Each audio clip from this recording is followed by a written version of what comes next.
Los cerradores de la semana, el programa más influyente de los domingos por Sol 106.5 FM, la más interactiva.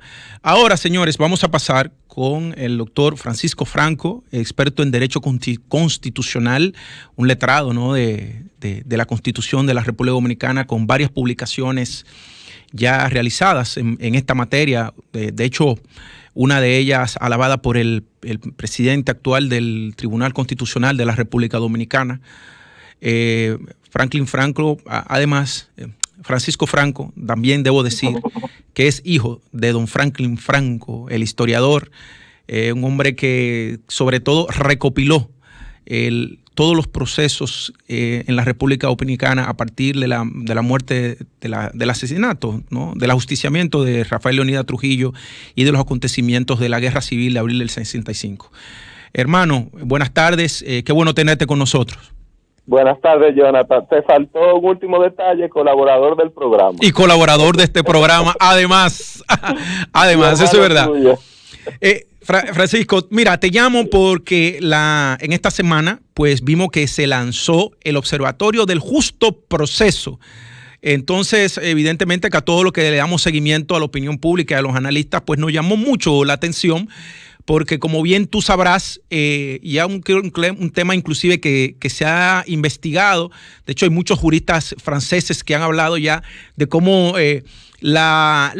los procesos judiciales saltan a la opinión pública y entonces pues son juzgados primero en la opinión pública y no en los tribunales, o que un proceso de medida de coerción que debe ser un proceso abreviado y simple termina siendo como si fuera un juicio de fondo. Entonces explícanos un poco en qué consiste el Observatorio del Justo Proceso que lanzan un grupo de juristas muy reputados dentro de lo que te encuentras tú, y por favor, si se lo mencionas a la audiencia nacional e internacional de Modo Opinión.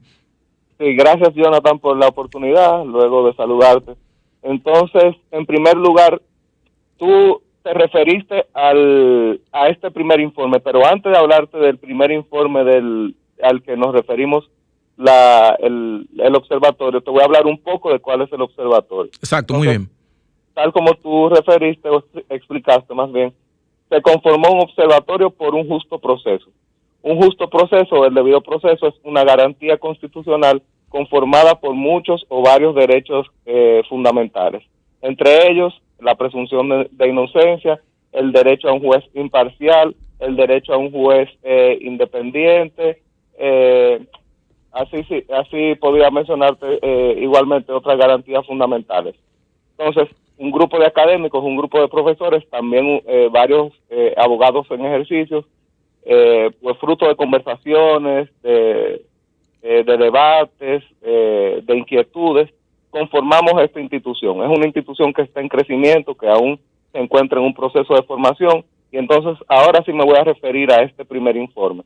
Y me voy a referir al primer informe porque pretendemos referirnos a todas las materias, pretendemos referirnos a todas las jurisdicciones. Sin embargo, pudimos observar, y por eso nos dedicamos en esta primera entrega a tratar ese tema, a esa actitud que tú explicaste del Ministerio Público, que lamentablemente y en una actitud muy cuestionable, pues se ha dedicado a filtrar información a ciertos medios de comunicación o incluso en ciertos casos a facilitar la propia información de una etapa que debe ser secreta.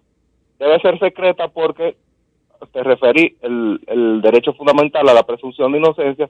Todo ciudadano, todo encartado, todo investigado se presume inocente y entra inocente al proceso penal hasta tanto obra o opera una condena definitiva por parte de un juez. Es decir, toda la etapa de investigación y toda la etapa de juicio, los ciudadanos se ven investidos por un estado de inocencia. Entonces, el Ministerio Público ha pretendido, y tal como tú dijiste al principio, utilizar los medios, utilizar la influencia que pueda tener en comunicacional para exacerbar a la población, es decir, excitarla.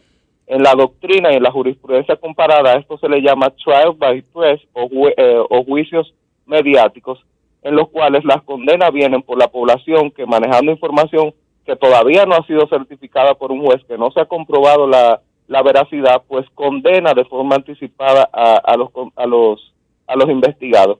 Y con esa influencia, pues con esa influencia de la población, al mismo tiempo, pues se contamina a los jueces que van a conocer o van a verificar toda la glosa probatoria, y finalmente lo que se produce es se provoca más bien una parcialidad del juez que se ve presionado por esa situación social, y que cualquier decisión que dé contrario a ese sentimiento, contrario a ese juicio mediático, pues sería entonces el juez el condenado por no tomar la decisión según las expectativas de la población. No sé si me explico de forma clara, Sí. pero la doctrina y la jurisprudencia, y fuera de aquí, por ejemplo, el Tribunal Europeo de Derechos Humanos y la Corte Interamericana de Derechos Humanos ha dedicado vasta jurisprudencia a condenar y a sancionar ese tipo de conducta por parte de órganos de la investigación y por parte de jueces que dejan que ese sentimiento social prejuzgue a los investigados y se les provoque una pena anticipada, muchas veces resultando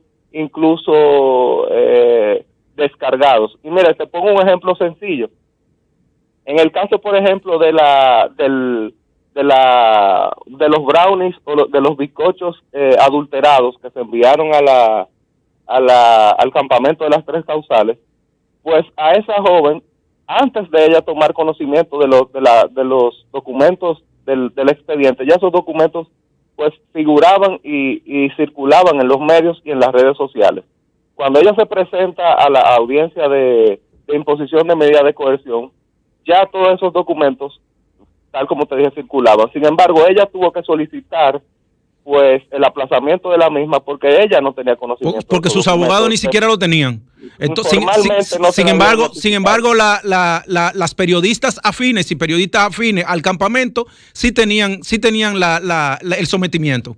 Tal cual tú dices. Entonces, ese tipo de situación, y te pongo ese ejemplo porque es un delito sencillo en el cual pues los bienes jurídicos involucrados, gracias a Dios, lo que se provocó, el daño que se provocó fue mínimo. Pero hubo personas intoxicadas de gravedad. Doctor, no es simple, porque en una entrevista la Procuradora General de la República, de la doctora Miriam Germán, ¿sabe lo que dijo? Sí. Que cuando le hicieron una pregunta sobre los brownies, que eso se podía tipificar como delito de odio. Bueno, como delito de odio, y eso no es tan simple, un delito de odio. Yo estoy de acuerdo con la gravedad de los delitos de odio, pero a lo que me refiero con los bienes jurídicos involucrados, es decir, que no hubo un peligro de riesgo de la vida hasta donde yo sé. No, que terminaran arrebatadas toditas esas mujeres, como ella, La realidad es que te tomo ese ejemplo por ser el de quizás menor envergadura. Y te quiero agregar que incluso en ese caso se solicitó la imposición de medida de coerción de prisión preventiva. El juez, al parecer, viendo lo minúsculo de las implicaciones, pues no otorgó esa medida. Sin embargo, se juega, y lamentablemente es así, porque sabemos que la magistrada Miriam Germán es una persona garantista. No sé desde qué esfera se juega a este tipo de conducta desde el interior del Ministerio Público. Entonces, en esta primera entrega nos referimos a eso. Y en otras entregas seguiremos desarrollando otras materias, otras jurisdicciones, porque tenemos una visión holística. En este observatorio, hay un equipo multidisciplinario, hay constitucionalistas, hay especialistas en derecho administrativo. A mí hay algo que me preocupa. A mí hay algo que me preocupa, doctor, y es el hecho de que aquí la presunción de inocencia se la pasan yo no sé por dónde, y entonces inmediatamente tú entras a un tribunal, ya tú eres un culpable. Y correcto, si eres una persona que tiene una visibilidad pública, entonces ahí es que más duro te dan.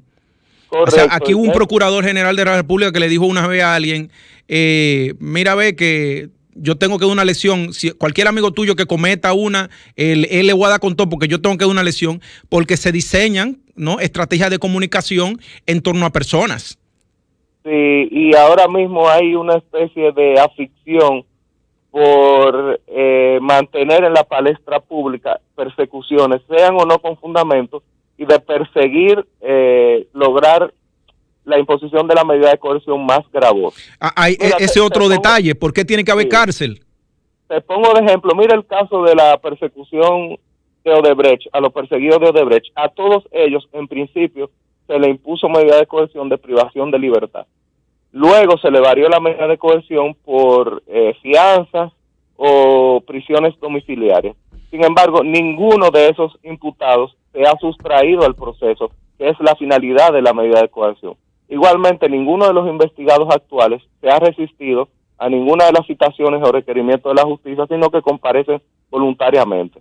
Si tú analizas esos factores y la finalidad que tiene la medida de coerción, la propia Constitución dice que el estado natural de la persona es la libertad y que solo mediante, por ley, y la ley lo que establece es que la finalidad de la medida de coerción es la preservación, continuación del proceso y que los imputados no se sustraigan del mismo.